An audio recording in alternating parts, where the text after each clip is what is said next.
رب کائنات نے مومنوں کو ایک عجیب و غریب حکم دیا ہے، اور وہ یہ ہے وَقَضَىٰ رَبُّكَ أَلَّا تَعْبُدُوا إِلَّا إِيَّاهُ وَبِالْوَالِدَيْنِ إِحْسَانًا، کہ والدین کے ساتھ نیکی کو اللہ نے اپنی عبادت کے ساتھ جوڑا ہے۔ پہلے کہا میری بندگی کرو، پھر ارشاد فرمایا اپنے ماں باپ کی تابعداری کرو۔ دونوں چیزوں کو اکٹھا بیان کیا۔ اس سے یہ معلوم ہوتا ہے کہ اللہ کی نظر میں ماں باپ کی قدر و قیمت کی کیا حیثیت اور اس کی کتنی اہمیت ہے، کہ جس طرح اللہ کی عبادت ایک مسلمان کے لیے انتہائی لازمی اور ضروری ہے، اسی طرح ایک مومن اور مسلمان کے لیے ماں باپ کا احترام ضروری اور لازمی ہے۔ جس طرح کے محمد الرسول اللہ صلی اللہ علیہ وسلم نے یہ ارشاد کیا ہے کہ اللہ کی توحید میں خلل ڈالنے والا کبھی جنت میں نہیں جائے گا، اسی طرح آپ نے ارشاد فرمایا ماں باپ کا نافرمان جنت میں جانا تو بڑی بات ہے، جنت کی خوشبو بھی نہیں سونگے گا۔ اور ذرا تعجب کرو کہ رحمت کائنات علیہ الصلوۃ والسلام نے فرمایا کہ جنت کی خوشبو اس قدر مہکی ہوئی ہوگی کہ 70 سال کی مسافت سے اسے سونگا جا سکتا ہے۔ 70 سال کی معنی یہ ہے جو ماں باپ کا نافرمان ہے وہ جنت سے 70 سال کے فاصلے پر بھی نہیں کھڑا کیا جائے۔ اس لیے محمد الرسول اللہ صلی اللہ علیہ وسلم نے یہ بھی فرمایا ہے کہ اگر کوئی شخص اپنے ماں باپ کو مسکرا کے دیکھتا ہے، اپنے ماں باپ کو، اس سے ماں باپ کا کلیجہ ٹھنڈا ہوتا ہے۔ فرمایا اللہ رب العزت نے ماں باپ کی اتنی قدر و قیمت رکھی ہے کہ اگر کوئی شخص اپنے باپ یا اپنی والدہ کی طرف مسکرا کے دیکھتا ہے، اللہ اس مسکرانے کے عوض میں بھی اس کو ثواب عطا کرتے ہیں، کیونکہ اس کے ماں باپ کا دل ٹھنڈا ہے۔ اس بنیاد پر ماں باپ کے ادب و احترام کا بہت زیادہ احساس اور خیال رکھنا چاہیے۔ اور قرآن مجید کے اندر رب کائنات نے کہا ہے کہ اگر کسی کے والدین اس کی زندگی میں بڑھاپے کی عمر کو پہنچ جائے، لا تقل لهما اف ولا تنهرهما، کوئی شخص اپنے ماں باپ کے ساتھ ان کی آواز سے گفتگو بھی نہ کرے، یہ ہے ماں باپ کا احترام۔ اور فرمایا واخفض لهما جناح الذل، جب بھی ماں باپ کے سامنے بات کرے عاجزی کے ساتھ، انکساری کے ساتھ۔ اور قرآن کا لفظی ترجمہ ہے سورہ بنی اسرائیل کے اندر جو آیت آئی ہے اس کا لفظی ترجمہ سن لو۔ خداوند عالم نے فرمایا واخفض لهما جناح الذل من الرحمہ، ماں باپ کے سامنے آئے تو اپنے کندھوں کو عاجزی سے جھکا کے آئے، اپنے کندھوں کو عاجزی سے اکڑ کر ماں باپ سے گفتگو کرنا شرعاً جائز ہے۔ اور لوگوں اپنے بچوں کو دین آشنا بناؤ، اپنے بچوں کو قرآن پڑھاؤ، اپنے بچوں کو نبی کا فرمان سکھاؤ، اس لیے کہ اللہ کے فضل و کرم سے جنہوں نے اپنی اولادوں کو قرآن پڑھایا ہے ان کی اولادیں کبھی ماں باپ کی گستاخ ہو سکتی؟ دین کو اللہ نے ایسی بہتر شے بنایا ہے کہ دین کا اپنانے والا دنیا کے اندر بھی فائدے میں اور آخرت میں بھی انشاءاللہ فائدے میں رہے گا۔ آج میں نے جمعہ کے خطبہ کے اندر یہی نماز کا تذکرہ کرتے ہوئے ایک بات اولاد کے بارے میں بتلائی تھی۔ جو لوگ وہاں نہیں آئے وہ ذرا یہ بات سن لیں کہ حضرت محمد الرسول اللہ صلی اللہ علیہ وسلم نے فرمایا ہے کہ جب بندہ مر جاتا ہے دنیا سے اس کا تعلق منقطع ہو جاتا ہے، دنیا سے اس کا رشتہ ٹوٹ جاتا ہے، اس کی اولاد، اس کے بچے، اس کی بیوی، اس کے رشتے دار، ان کے ساتھ اس کا کوئی تعلق ہے؟ فرمایا ایک بندے کا رہتا ہے۔ اللہ کے رسول وہ کون خوش نصیب ہے جس کا تعلق مرنے کے بعد بھی اس کی اولاد سے باقی رہتا ہے؟ فرمایا وہ بندہ جس نے اپنی اولاد کو نیکی کا سبق پڑھایا، وہ بندہ جس نے اپنی اولاد کو کیوں ولد صالح یدعو، جس نے اپنے بچوں کو مسجد آشنا بنایا، جس نے اپنے بچوں کو قرآن آشنا بنایا، جس نے اپنے بچوں کو رسول آشنا بنایا، وہ بچے جب بھی نماز سے فارغ ہوں گے تو اپنے ماں باپ کی بخشش کی دعا کریں، اپنے ماں باپ کی بخشش کی۔ میرے آقا مولا حضرت محمد الرسول اللہ صلی اللہ علیہ وسلم نے فرمایا کہ یہ بندہ وہ ہے جس کا رشتہ اس کی اولاد سے مرنے کے بعد ہی باقی، اس کی اولاد کی دعا مرنے کے بعد بھی اس کو فائدہ پہنچاتی ہے کہ بندہ اپنے والدین کی مغفرت کی دعا کرتا ہے۔ اس لیے لوگوں اپنے بچوں کو دین سکھاؤ، قرآن سکھاؤ، انہیں دین آشنا بناؤ۔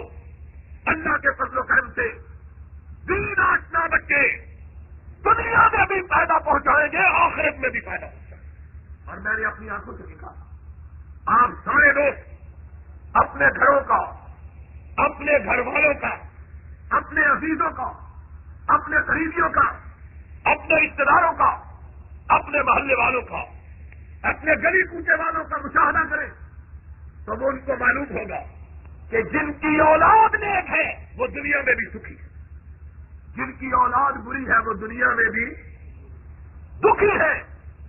دنیا کے اندر بھی سکھی کوئی ہے جس کی اولاد نیک ہے۔ ہم نے دیکھا ہے بڑے بڑے سرمایہ داروں کو، بڑے بڑے تاجروں کو، بڑے بڑے صنعتکاروں کو، بڑے بڑے جرنیلوں کو، کرنیلوں کو اولاد بدبخت ہے، پاؤں کی نوک پر اپنے والدین کو رکھتی ہے۔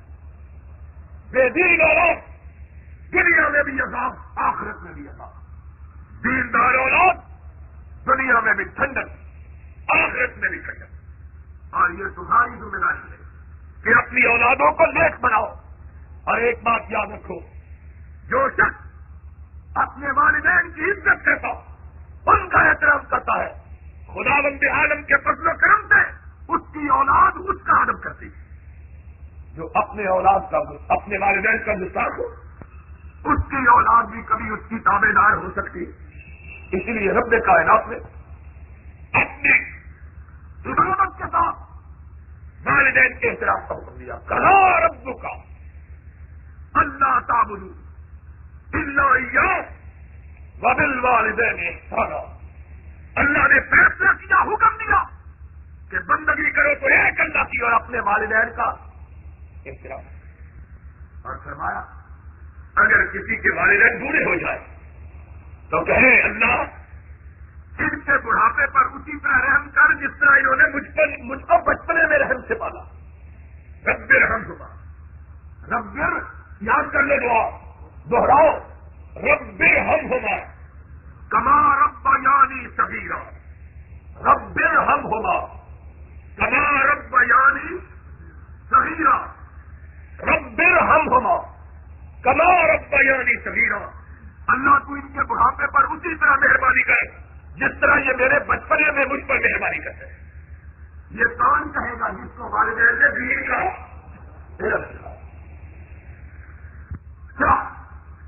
چاہے یورپ کا معاشرہ ہم نے دیکھا ہے، یورپ کے اندر ایک دفعہ میں مانچسٹر کے اندر گیا، جس مکان میں ہم ٹھہرے ہوئے تو اس کے ساتھ ایک بوڑھا رہتا تھا۔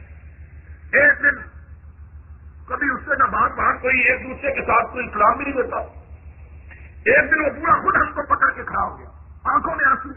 ہم نے کہا پتہ نہیں اس بڈھے کو کیا ہو گیا؟ ابھی کہنے لگا آج میرا بیٹا مجھ کو 15 سال کے بعد سڑک پہ ملا اور اس سے میری ٹاٹا ہوئی، اتنا خوش تھا 15 سال کے بعد بیٹے کا چہرہ دیکھنے کا۔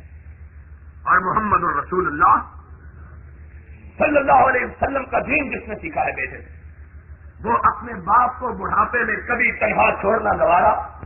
اس کو پتا ہے کہ نبی کائنات علیہ السلام نے فرمایا ہے وہ مالوں کا لیا بھی، تو بھی اور تیرا مال بھی تیرے باپ کی ملکیت ہے، تیرا جسم بھی، تیری جان بھی اور تیرا مال بھی تیرے باپ کی ملکیت۔ اس کو پتا ہوگا۔ اور ماں آج کی جتنی منزل پڑی ہے، 3 مرتبہ اللہ نے ماں کا تذکرہ کیا، 3 مرتبہ اس منزل میں، 1.5 پارے میں 3 مرتبہ ماں۔ فرمایا وہ ماں جس نے بڑی مشکل سے اس کو اپنے پیٹ میں رکھا، پھر پیدا ہوا، اس کے پاؤں میں کانٹا چبھ جاتا تھا، وہ رات اپنی آنکھوں میں نکال دیتی تھی۔ میں یہ مجسم رحمت وجود ہوتا، ایسا وجود کائنات میں رب نے کسی کا پیدا۔ بچے کے پاؤں میں کانٹا چبھتا ہے، ماں اپنے دل میں اس کی پھانس محسوس کرتی ہے۔ بچہ بیمار آرام سے سویا ہوا، ماں جاگ رہی، ماں بچہ سویا ہوا ہے، ماں کی آنکھوں میں نیند نہیں۔ پوچھنے والا پوچھتا ہے اماں بیٹا تو آرام سے سویا ہوا، تو بھی سو جا۔ وہ کہتی ہے بیمار ہے، کہیں رات کو جاگ کے اس کو تکلیف ہو جائے، میری آنکھ لگ گئی تو کون اس کو دیکھے۔ سراپا پیار اور خوش نصیب ہے وہ لوگ جن کو اپنی ماں کی خدمت کا موقع ملا اور انہوں نے ماں کی دعائیں لے کر رب کی جنت کو پا لیا۔ ماں کی خدمت کا درجہ حضرت محمد الرسول اللہ صلی اللہ علیہ وسلم ایک دن اپنی مسجد پاک میں کھڑے تھے۔ آپ نے فرمایا لوگوں جہاد کے لیے نکلو، ان الجنت تحت ظلال السیوف، جنت تمہارا انتظار کر رہی ہے، تلواروں کی چھاؤں میں جنت کھڑی ہے، چلو اللہ کی راہ میں گردنوں کو کٹاؤ، اپنی رگوں کا لہو بہاؤ، اللہ تمہیں جنت عطا فرما دے۔ ایک صحابی کہتے ہیں صحابہ بھاگتے ہوئے نکلے، ایک نوجوان بھی اپنی تلوار اٹھائے ہوا ہے، رحمت کائنات نے اسے دیکھا، فرمایا ان لک امن کبیرہ، مجھے ایسا معلوم ہوتا ہے کہ تو وہی ہے جس کی بوڑھی ماں ہے۔ اس نے کہا یا رسول اللہ میں وہی۔ فرمایا تیرا کوئی اور بھائی ہے؟ کہا یا رسول اللہ کوئی نہیں۔ کہا جا اپنی ماں کی خدمت کر۔ اس کی آنکھوں میں آنسو آئے۔ اس نے کہا یا رسول اللہ میں جنت کے شوق میں نکلا تھا، شہادت کے پانے کے لیے، اللہ کی راہ میں گردن کے کٹانے کے لیے، اللہ کی جنت کے حصول کے لیے۔ آپ نے فرمایا کیا جاہد کی ہو فإن الجنت تحت أقدامها، جنت تلواروں کی چھاؤں میں ملتی ہے یا ماں کے پیروں کی ملتی ہے۔ جہاں اپنی ماں کی خدمت کر، اللہ تجھے وہی جنت عطا کر دے گا جو گردن کے کٹانے والے کو اللہ عطا کرے۔ کتنے ہمارے نصیب وہ لوگ جن کو ماں باپ کا وجود بھی ملا اور بد دعائیں بھی دی۔ دعا کی توفیق یاد رکھو۔ ایک بات آ گئی ہے تو میں کہہ دیتا ہوں، آپ میں بزرگ بھی ہیں اور آپ میں نوجوان بھی ہیں، بوڑھے بھی ہیں بہوؤں والے، باپ بھی ہیں بیٹیوں والے۔ ایک بات کو ذہن میں رکھو اور وہ بات یہ ہے کہ والدین کو بھی اپنی اولاد سے حسن سلوک کرنا چاہیے، والدین کو بھی اپنی اولاد کے جذبات کا پاس کرنا چاہیے۔ احترام نہیں، احترام بچہ ہی کرے گا، لیکن والدین کو بھی اپنے بچے کے جذبات کا اور بچے کو بھی اپنے خون کی لاج رکھنی چاہیے۔ اپنے خون کی بہنیں بھی موجود ہیں، یہ سبق کبھی اپنی بیٹی کو نہیں پڑھانا چاہیے۔ اگر کسی کے ساتھ شادی کی ہے نوجوان کے ساتھ کہ جا اپنی ساس کی خدمت نہ کرنا یا اپنے خاوند کو اس کی ماں کے خلاف نیت کرنا۔ جو والدین اپنی بیٹی کو ایسا سبق پڑھاتے ہیں وہ اپنے لیے جہنم کے کانٹے خریدتے ہیں۔ بہترین والدین وہ ہیں جو اپنی بیٹیوں کو یہ نصیحت کرے کہ جاؤ اللہ تجھے تیرے گھر میں آباد کرے۔ اس ماں کو اپنی ماں سمجھنا، اس ماں کو اور ساس کو بھی چاہیے، ساس کو بھی چاہیے کہ اس کو اپنی بیٹی سمجھے۔ ہمارے معاشرے کے اندر اچھے گھرانوں میں، جو برے گھرانے ہیں ان کی بات ہی نہیں، وہ گستاخ، اچھے گھرانوں کے اندر ماں بیٹے کے درمیان فرق شادی کے بعد پیدا ہوتا ہے۔ اصل میں اس کے دو اسباب ہوتے ہیں۔ والدین کو بھی احساس کرنا چاہیے اولاد کو، والدہ اس کے لیے پوری کائنات میں بیٹے سے زیادہ عزیز وجود کسی دوسرے کا، والدہ ساری کائنات میں سب سے زیادہ پیار اپنے بیٹے سے کرتی ہے۔ بھائی باپ اپنے گھر اتنا پیار نہیں ہوتا اور کو جتنا اپنے بیٹے سے ہوتا ہے۔ جب شادی ہو جاتی ہے پہلے بیٹے کی محبت کا مرکز بھی ماں ہی ہوتی ہے، پہلے بیٹے کی محبت کا مرکز بھی ساری توجہ بیٹا اپنی ماں کے لیے فرق کرتا ہے۔ شادی کے بعد اس میں تھوڑی سی نیک بچے میں بھی تبدیلی کچھ حصہ ہوتا ہے، کچھ توجہ اپنی بیوی کے لیے بھی اس سے فرق کرنی پڑتی ہے۔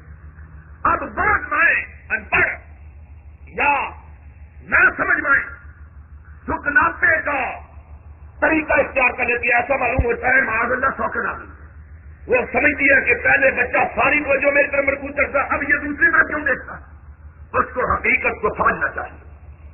احترام بچے کے جذبات کا پاس کرنا چاہیے, لیکن بچے کو چاہیے کہ اپنی ماں کے احترام میں خلل نہ آنے دے. ماں کے احترام میں خلل یہ اس کی ذمہ داری ہے, لیکن ماں کو بھی احساس کرنا چاہیے اور اس کو اپنی بیٹی سمجھنا. میں نے بہت دفعہ یہ واقعہ بیان کیا ہے, چینیا والی مسجد کے گلی کا واقعہ ہے.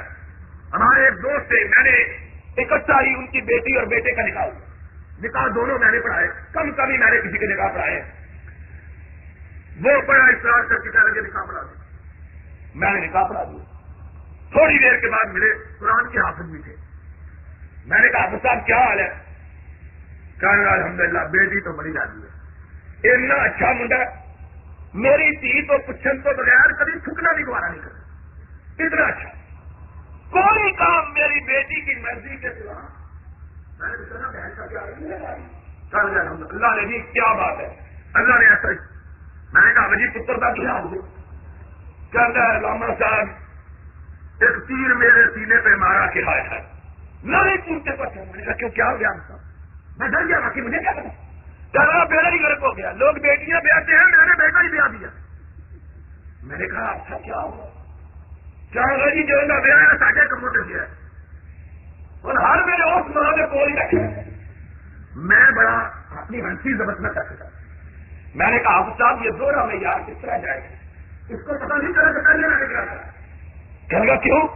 میں نے کہا وہ بیٹی بڑی راضی ہے کیونکہ اس کا شوہر اس سے پوچھے بغیر کوئی کام, اور یہ بیٹا بڑا بے ایمان ہے کیونکہ یہ بھی وہی کام کرتا ہے جو آپ کی بیٹی نے کروایا. یہ دورہ میں یار جائز, اس کو بھی چاہیے, ماں باپ کو بھی چاہیے کہ آنے والے کو بھی اپنی بیٹی سمجھے اور بیٹی کو بھی چاہیے کہ جہاں آئی ہے ان کو اپنا ماں اور باپ سمجھے. خدا کی قسم ہے جو بچی آنے والے گھر میں ان کو اپنا ماں باپ سمجھ کے ان کی خدمت کرتی ہے, اللہ اس کے لیے جنت کو واجب کر دیتا ہے. اللہ اس کے لیے جنت کو واجب کر دیتا. اللہ اس کو زورا سواب کرتا ہے اپنے خاوند کی خدمت کا اور اپنے خاوند کے والدین کی بزرگوں کی خدمت میں آدمی پڑ پاتا ہے. اللہ رب العزت نے اسی صورت کے اندر یہ بھی کہا ہے کہ بدکاری کے قریب جہاں نے کہا ہے بدکاری کے اڈے کھولو اور جو کرے اس کو برے مارو. سبحان اللہ. خدا نے کہا ہے کہ بدکاری کے قریب بھی اللہ نے ان راستوں کو بند کیا جو راستے برائی کی طرف جاتے. ہماری حکومت کی مت ماری گئی ہے, راستے کھلے اور آنے لگ جائے. راستے کھلے, برائی کے سارے اڈے کھلے, فحاشی کے سارے مراکز کرے, بے حیائی کے سارے وسائل موجود, اور کہتے ہیں برائی نہ کرو. محمد الرسول اللہ صلی اللہ علیہ وسلم جو دین اس کائنات میں لے کے آئے وہ فطرت کا دین ہے. دین ہے اور بولو سارے دین فطرت ہے. کہا برائی کے راستے کو بند کرو, اس لیے کہ جب تک برائی کے راستے بند نہ ہوں گے برائی ختم ہو سکتی. جو بھی حکومت چاہے کہ اسلام کو عملی طور پر کائنات میں راج کرے اس کو وہی طریقہ اختیار کرنا پڑے گا جو محمد الرسول اللہ نے اختیار کیا. وہی دیری نہ بیماری. اقبال نے بڑی عجیب بات کہی ہے, وہی دیری نہ بیماری, وہی نامحکمی دل کی, وہی دیری نہ بیماری, وہی نامحکمی دل کی, اور علاج اس کا وہی آب نشاط انگیز ہے. اس دل کی بیماری کا علاج وہی ہے جو محمد الرسول اللہ صلی اللہ علیہ وسلم نے کہی. یہ نہیں بیماری یہاں کی علاج وہاں کا. یا اسلام پہ چلنا سیکھو یا اسلام کا نام نہ لو. یہ منافقت نہیں کر سکتی. منافقت اس سے قومیں تباہ, قوموں کا معاشرہ تباہ, قوموں کا اخلاق تباہ ہوگا. محمد الرسول اللہ صلی اللہ علیہ وسلم نے برائی سے روکا. قرآن کے اندر حکم آیا کل للمؤمنین یغضوا من ابصارہم, کل للمؤمنات یغضضن من ابصارہن، مومنوں اپنی نگاہوں کو آوارگی سے بچاؤ، یہ ہے برائی سے روکنا۔ مومنوں اپنی نگاہوں کو آوارگی سے، اور مومنوں کو تم بھی اپنے آپ کو آوارہ مت بناؤ۔ امام کائنات، تعجب کی بات ہے، دھیان سے سنو ہوش کے ساتھ۔ امام کائنات نے فرمایا جو آدمی بلا وجہ بازاروں میں گھومتا ہے وہ آوارہ ہے، اس کا محمد کی امت سے کوئی تعلق نہیں ہے۔ کیوں؟ بلا وجہ آوارگی کے ساتھ نظروں میں، دل میں آوارگی آتی، دماغ میں ہوگا خیالات کا۔ اور اگر اسلام کے اندر بلا وجہ بازاروں میں گھومنا حرام ہے تو یہ فوج ذرائع ابلاغ جو ہر روز لوگوں کی بہو بیٹیوں کے فوٹو اشتہاروں کی صورت میں چھاپتے ہیں، اس معاشرے میں کس طرح اسلام قائم ہو سکتا ہے؟ محمد الرسول اللہ صلی اللہ علیہ وسلم کا لایا ہوا دین دین فطرت، دین فطرت ہے جو فطرت کے اصولوں کے مطابق، اس لیے فطرت کے اصولوں پر کاربند ہو جاؤ، اللہ تمہاری مدد کرے۔ آپ حیران رہ جائیں، میری بات کو توجہ سے سنیں، پورے کلام پاک کے اندر کہیں بھی اللہ نے یہ نہیں کہا کہ بدکاری مت کرو، کہا لا تقربوا الزنا، برائی کے قریب مت جاؤ، یعنی ان راستوں کو اختیار نہ کرو جن راستوں کو اختیار کرنے سے آدمی برائی کا مرتکب ہو جاتا۔ اس کے بعد اللہ رب العزت نے اس قرآن کا مقام بیان کرتے ہوئے کہا ہے کل ان اجتمعت الجن والانس علی ان یاتوا بمثل هذا القرآن لا یاتون بمثلہ ولو کان بعضهم لبعض ظہیرا، لا یاتون بمثلہ، ساری کائنات مل کے اس قرآن کی ایک آیت بھی بنا سکتی، یہ وہ قرآن ہے اللہ کا۔ اور ایک بات توجہ سے سنو، قرآن کا معجزہ کیا ہے؟ مختلف لوگوں نے مختلف باتیں بیان کی ہیں۔ کسی نے کہا اس کی عمارت بڑی خوبصورت، کسی نے کہا اس کے معنی بہت عمدہ، کسی نے کہا اس کی بندش بہت اعلیٰ، کسی نے کہا اس کی تراکیب بہترین، ساری باتیں ٹھیک ہیں، لیکن قرآن کا اصل زندہ معجزہ یہ ہے، یہ دنیا کی واحد کتاب ہے جو 1400 سال گزر جانے کے باوجود آج بھی اسی طرح تازہ ہے جس طرح 1400 سال پہلے تازہ ہے، اور قیامت تک تازہ رہے گی۔ یہ بندہ ہے مومن، ان گناہوں کے دور میں، ان برائیوں کے دور میں، یہ جو نوجوان چہرے، یہ جو بھائی آئے ہیں، یہ اس قرآن کی تازگی کی زندہ مثال ہے کہ اس قرآن کی جاذبیت نے ان کو کھینچ رکھا۔ اللہ اس کی تازگی کو ہمارے سینوں میں برقرار رکھے۔ بعد میں یہ کہنے لگا تھا اس قرآن کا زندہ معجزہ کیا ہے کہ اس کتاب کو جب بھی پڑھا جائے ایسا معلوم ہوتا ہے آج ہی اتری، ایسا معلوم ہوتا ہے آج ہی۔ دنیا کی اور کوئی کتاب جو لوگ پڑھے لکھے ہیں یہاں جانتے ہیں آج سے 40-50 برس پہلے شیکسپیئر کا صوتی بولتا تھا، کوئی دنیا کا پڑھا لکھا آدمی ایسا تھا جس کو شیکسپیئر کی نظموں کی نظمیں یاد ہو، اور اس آدمی کو پڑھا لکھا نہیں سمجھا جاتا تھا جو شیکسپیئر کا حافظ ہو۔ وقت بدلا، آج انگلستان کے اندر بھی شیکسپیئر کو جاننے والوں کی تعداد انگلیوں پر گنی جا سکتی ہے۔ وقت گزرا، کتاب پرانی ہو گئی۔ ہمارے اس برے صغیر میں کسی زمانے میں میر امن، میر باغ، میر تقریر اور غالب کے خطوط کا بڑا چرچا، کسی شخص کو اس وقت تک اردو دان اور پڑھا لکھا نہیں کہا جاتا تھا جب تک کہ اردو اللہ سے واقف تھا۔ باغ و بہار، میر امن کے افسانے، ان کا بڑا تذکرہ تھا، آج کوئی ان کا نام بھی نہیں جانتا۔ پنجاب کے گھرانوں میں کسی زمانے میں کوئی گھر ایسا رکھا، دو قسم کے گھر تھے، یا دیندار یا بے دین۔ کوئی دیندار گھرانا ایسا نہ تھا جس میں یوسف لہرانا پڑ جاتی، اور کوئی بے دین گھرانا ایسا نہ تھا جس میں ہیلا جانا پڑ جاتی۔ ٹھیک ہے کہ نہیں؟ پنجاب کے پرانے گھرانوں جو زیادہ دیندار تھے، ان گھرانوں میں قرآن محمدی پڑھی جایا کرتی، ہر گھرانے میں۔ جو بے دین گھرانے کے ہیر رنجا دیندار گھرانے ان کے اندر اکرام ہو گئی. وقت بیتا اور زمانے نے اپنی گرد کو ان کتابوں کے اوپر ڈال دیا. آج کوئی ان کتابوں کا پڑھنے والا موجود؟ کتاب وقت کے ساتھ باقی ہو گئی. قرآن تیرے معجزے کا کیا کہنا ہے؟ 1400 سال پہلے اس کے اندر جو دلکشی موجود تھی، اللہ کے کلام کا معجزہ کہ آج بھی یہی دلکشی اس قرآن کے اندر موجود ہے.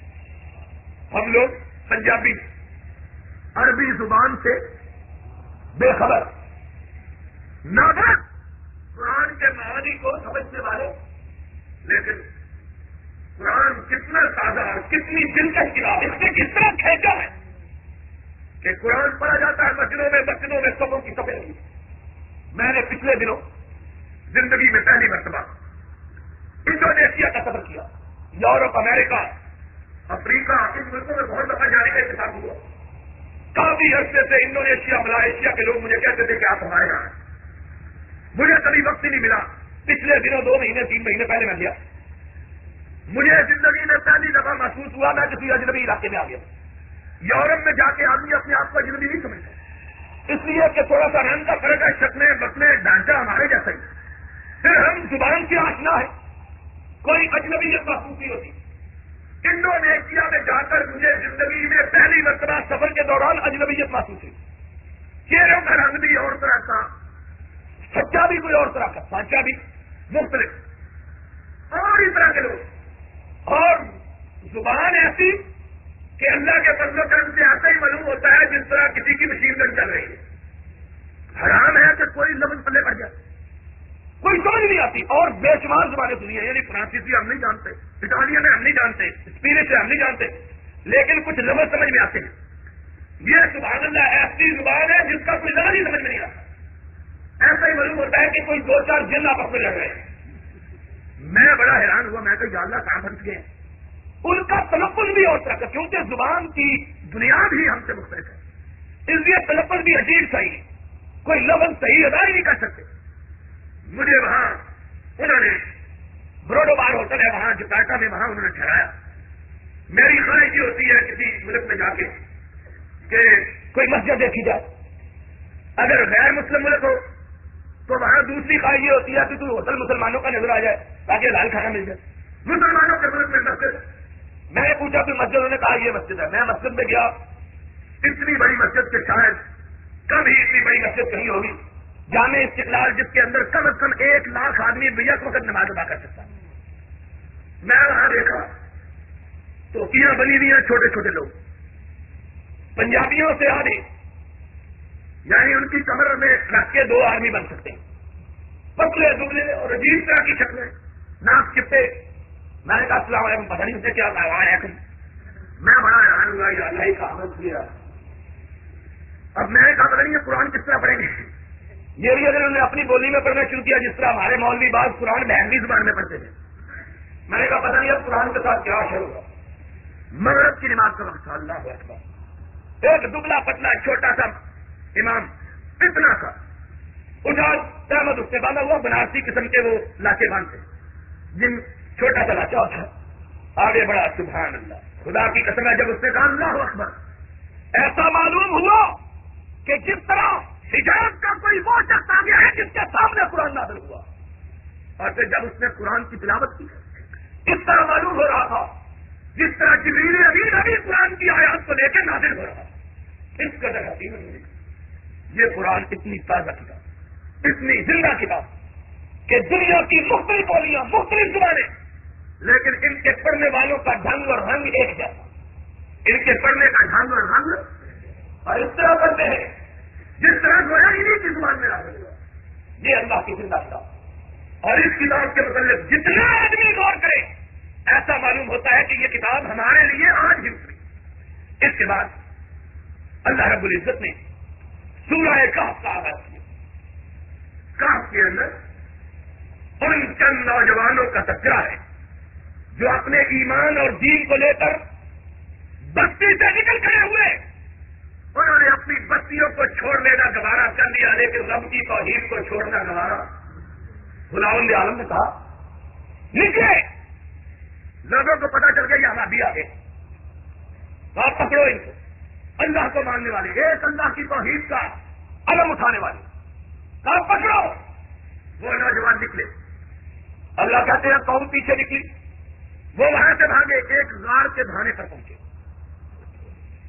میں نے وہ غار جارڈن میں اس کے اداروں خلاف امان کے پڑوس میں غار دیکھی، چھوٹی سی غار، اور اس طرح کی ہے کہ عجیب و غریب غار ہے، بہت سی غاروں کو دیکھنے کا اتفاق ہوا۔ یہ غار اس طرح کی ہے کہ سڑک سے چلتے ہوئے، راستے سے چلتے ہوئے اس غار کا منہ نظر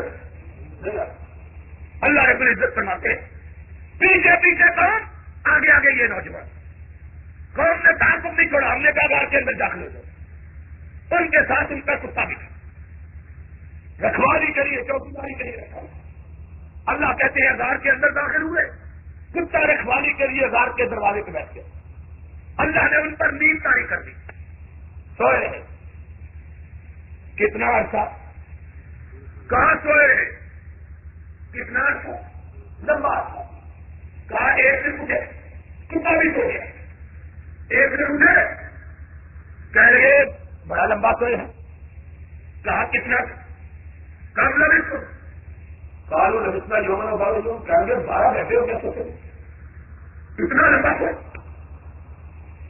صبح سوئے تھے، اب رات ہونے والی ہے، یا رات سوئے تھے اب دن ہونے والا، لبسنا یومن اور یوم، دن کو سوئے تھے اب دن پورا ختم ہونے والا ہے، کتنا لمبا سوئے۔ اللہ نے کہا، ان میں سے ایک کہنے لگا اللہ ہی جانتا ہے کتنا سوئے، اللہ ہی جانتا ہے کتنا سوئے۔ کہا چلو پتہ نہیں رب ہی جانے، جاؤ ذرا کھانا تو منگواؤ، بھوک لگی ہوئی ہے۔ ایک آدمی کو ترتیب کی کہا جا کے بازار سے کھانا لے کے آؤ، اب ذرا کھانے کے آداب سمجھو۔ اس کو کہا کھانا لانا کسی پاک باز آدمی سے، کھانا لانا کسی پاک صاف جگہ سے کھانا کھانا چاہیے، صاف صاف دکان سے۔ جو آدمی ناپاک ہو، گندا ہو، اس سے کھانا کھانا جائز، پاک آدمی سے کھانا غلط کیا، کہا جا کے پاکیزہ کسی آدمی سے کھانا ڈھونڈ کے کھانا۔ اب دیکھا، اس نے کہا بڑا لمبا چل کے آیا، بستی بندی ہوئی، ایک جگہ سے کھانا مانگا اور سکے دیے، اس نے کہا یہ پرانے زمانے کے سکے کہاں سے آ گئے؟ اس نے کہا ہو نہ ہو ان کو خزانہ ملایا گیا، اس نے شور مچایا یہ کر کے بھاگو۔ اللہ نے دیا پھر غار میں آ گیا، کہا سارے لوگ میرے پیچھے پڑ گئے، کہتے تمہیں کوئی خزانہ مل گیا۔ لوگ آئے، اللہ نے اتنی ہیبت طاری کر دی ان پر کہ لوگ ان کے قریب آ سکے۔ فرمایا پہلے کتنا سال سوئے تھے؟ کہتے ثلاثہ مئۃ سنین وازدادوا، 309 برس سوتے تھے۔ کتنے سال؟ 309 سال سوئے رہے پہلے۔ اللہ نے فرمایا پھر جو نیند ان پر طاری کی، اب قیامت ہی کو اٹھے، اب قیامت ہی کو۔ نیند بھی موت کی چھوٹی بہن ہے، نیند بھی موت کی چھوٹی بہن ہے۔ جس کو چاہتا ہے رب جگا دیتا ہے، جس کو چاہتا ہے سوئے ہوئے کو قیامت تک کے لیے سلا دیتا ہے۔ اللہ کہتا ہے دیکھو، کہتے ہو کس طرح اٹھیں گے قیامت کے دن، اور جو رب تمہیں رات کو سلا کے صبح اٹھانے پر قدرت رکھتا ہے، وہ تمہیں لمبی نیند سلانے کے بعد بھی جگانے کی، جس نے 309 سال سلایا، پھر جگایا کہ نہیں جگایا؟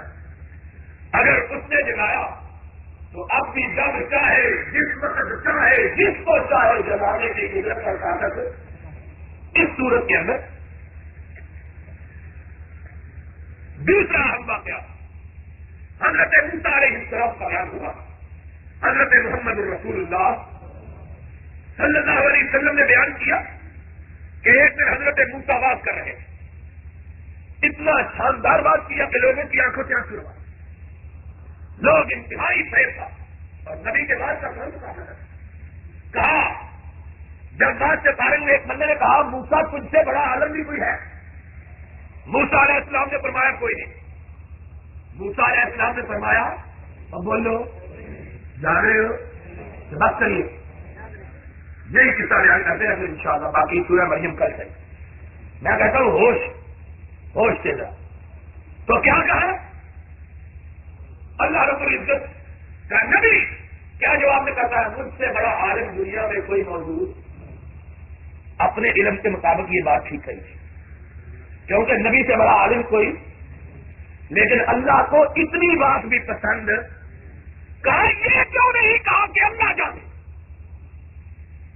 کہتے ہیں غیب کا علم جانتے ہیں، اور غیب کا علم جانتے ہوتے تو اللہ کی طرف سے بعض پرس نہ ہوتی۔ کہتے اللہ نے کہا موسیٰ نہیں، تو نے کہا میں ہی سب سے بڑا عالم، ایک تجھ سے بڑا بھی ہے، چلو اللہ مجھے معاف کر دے، کاش معافی بھی دے دی، لیکن چلو تجھ کو ذرا اپنے سے بھی بڑا، تجھ سے بھی بڑا عالم دکھا۔ اللہ کہا، فرمایا ایک مچھلی پکا، اس کو ساتھ رکھ، جس جگہ مچھلی زندہ ہو کے سمندر میں چلی جائے وہیں تمہیں وہ آدمی ملے۔ اپنے شاگرد یوسف علیہ السلام کو ساتھ لیا، چلتے تھے۔ اب اللہ کرم کرم پہ جب لاتا ہے تو کیا کہتا بڑا عالم اللہ دیکھ تو نہیں اپنا علم، چلے تھک گئے، چلتے چلتے تھک گئے، ایک جگہ بیٹھ گئے، کہنے لگے اپنے شاگرد کو ہاں سے نہ گدا آدھا لقد لقینا من سفرنا نصحابا نصبا، چلتے چلتے تھک گئے، اب کھانا لے آئے۔ اس نے کھانا کھولا تو مچھلی ہے، حضرت موسیٰ نے کہا مچھلی کدھر گئی؟ کہا موسیٰ علیہ السلام مجھے یاد ہی نہیں رہا، وہ جو پچھلے مقام پہ زندہ ہوئی اور سمندر میں چلی گئی۔ حضرت موسیٰ نے کہا چنگا اور وہی تو ہم آئے تھے، اللہ نے بتلایا تیرے ہاتھ میں پکڑی ہوئی مچھلی کا بھی تجھ کو علم ہے۔ یہ کہتے ہیں ساری یاد ہے، بابے اور ساری کائنات ہے، اور بابے اور اپنے خاندان کو ہی پتا، اپنے گھر کا علم، بابا جی کو گھر کا علم نہیں ساری کائنات کا علم، اور کہتے ہیں بابا تو بابا ہے، بابے کی بلیوں کا بھی نہ ہے، سبحان اللہ، سب کہو سبحان اللہ، اور پھر مجبور کرتے ہیں، کہتے ہیں سبحان اللہ کہو، اور اسی کہتے ہیں ساڈا دماغ ٹھیک ہے، ابھی پاگل نہیں ہوئے، سادہ پاگل نہیں ہوئے تو انشاءاللہ ساڈا 4 دن بعد سنو گے تو ہو جاؤ گے، کہو سبحان اللہ، مت ماری گئی ہے پاؤں کی۔ قرآن جلیل القدر نبی جس کا نام اللہ نے کلیم اللہ رکھا، اللہ نے کلیم اللہ رکھا، نبوت کیسے ملی، پیدا کیسے ہوئے، انشاءاللہ یہ تو پرسوں بیان ہوگا، لیکن ذرا سنو، اتنا بڑا نبی کہا اپنے ہاتھ میں اٹھائی ہوئی مچھلی کا علم بھی تو کہتا تھا میں سب سے بڑا علم، کہا پلٹو، پلٹے وہاں، پھر وہاں خضر علیہ السلام، اب ذرا خضر، یہ صحیح لفظ ہے خضر، کیا لفظ ہے خضر، خے کے اوپر زبر اور ضاد کے نیچے زیر، خضر علیہ السلام۔ لوگوں نے مطلب رہا خواجہ خضر زندہ ہے نہیں، اور بعض گپی ایسے ہوتے ہیں زندہ نہیں، میرے سے ملاقات ہوئی ہے، سبحان اللہ، ملنے واسطے تمہیں ہی سورج بکھی رہ گیا، اور تو بندہ بڑا لگتا جھوٹ بولتے ہیں۔ سنا حضرت محمد الرسول اللہ صلی اللہ علیہ وسلم نے فرمایا زمین پر کوئی وجود بھی جس کو 100 برس گزر چکا ہے زندہ موجود نہیں، ایسے ہی کاریہ بنائی گئی۔ اس وقت اس زمانے کے پیغمبر تھے حضرت خضر علیہ السلام، وہ وہاں کھڑے تھے، موسیٰ علیہ السلام نے سمجھا بابا یہی ہے جس کی ملاقات کا حکم ہوا ہے، کہا هل اتبعک علی ان تعلمنی مما علمت رشدا، مجھ کو اپنی شاگردی میں لے لو، میں تیرے ساتھ ساتھ چلوں۔ اللہ نے کتنی ایک بات کی کتنی ناپسند کی، اس کے زبان سے کروایا لن تستطیع معی صبرا، تو میرے ساتھ چلنے کی ہمت رکھتا، اللہ معافی دے دے، اب غلطی ہوگی معافی مانگ لی، اب ہر دفعہ کچو کے بابا جی کہتے ہیں تو میرے ساتھ چلنے کی ہمت رکھتا، آپ نے فرمایا نہیں میں اب چلوں گا، کہا شرط ہے، کہا کیا شرط ہے، کہا کوئی بات میری کو ٹوکنا نہیں ہے، میری کسی بات کو ٹوکنا نہ، کوئی سوال کرنا ہے جب تک کہ میں خود نہ بتاؤں، کہا ٹھیک ہے چلے۔ قرآن دونوں چلے، خضر علیہ السلام بھی، خضر علیہ السلام بھی اور حضرت موسیٰ علیہ السلام بھی چلے، ایک دریا کے کنارے پہنچے، دریا کے پار جانا تھا، کشتی کا انتظار کیا، ایک کشتی آئی، اس میں انہوں نے ان کو بٹھا لیا، اور سمجھ کے کہ یہ دیکھ اور بزرگ لوگ ہیں، ان کی پہچانیاں نور ایمان سے چمک گئی ہیں، نور نبوت سے چمک گئی ہے، ان سے کرایہ بھی وصول، ایک آدمی سمجھا کرایہ نہیں مانگا، انہوں نے کرایہ نہیں لیا، حضرت خضر علیہ السلام نے کلاڑا اٹھایا اور کشتی کو پھاڑنا شروع کر دیا. موسیٰ علیہ السلام کہہ رہے چنگا بابا میں کیوں، انہوں نے کرایہ نہیں لیا تو ان کی کشتی کا بیڑا غرق کر رہا ہے. خضر علیہ السلام فرماتے ہیں میں نے تجھ کو پہلے ہی کہا تھا تو میرے ساتھ چلنے کی ہمت رکھتا، ڈالا چل کے معافی دے دو. اب نہیں پوچھتا غلطی ہونے انک لن تستطیع قال لا تؤاخذنی بما نسیت ولا ترهقنی من امری میں مجھ سے بھول ہو گئی. اللہ کہتے ہیں تو کہتا تھا میں بڑا عالم ہوں، تو کہتا تھا میں مجھ سے بڑا کوئی بھی صبر بھی نہیں کر سکتا. کہا نہیں بابا جی غلطی ہوگی، کہا اب نہ پوچھنا نہیں پوچھتا. آگے چلے خداوند کی حالت کرواتے ایک بچہ خوبصورت کھیل رہا، خضر علیہ السلام نے اس کی گردن پکڑی اور اس کا منکا توڑ دیا. موسیٰ علیہ السلام میں چنگا بابا میں تم اس معصوم بچے کو مار دیا ہے، کیا کر رہے؟ حضرت خضر علیہ السلام نے صرف مار قل قال الم اقل لك انك لن تستطيع معي صبرا، میں تو پہلے ہی کہا تھا تو میرے ساتھ چلنے کی ہمت رکھتا. حضرت موسیٰ علیہ السلام دوڑا گئے، کیا لگے بابا جی اب اگر پوچھا تو میری چھٹی کروا دینا. نبی علیہ السلام نے اس مقام سے رک کے فرمایا کاش موسیٰ یہ نہ کہتے، جس طرح پہلے ادھر کیا تھا پھر ادھر کر دیتے، ہمیں کوئی حکمت کی اور باتیں معلوم ہو جاتی، لیکن اپنا راستہ ہی بند کر دیا. آگے کرے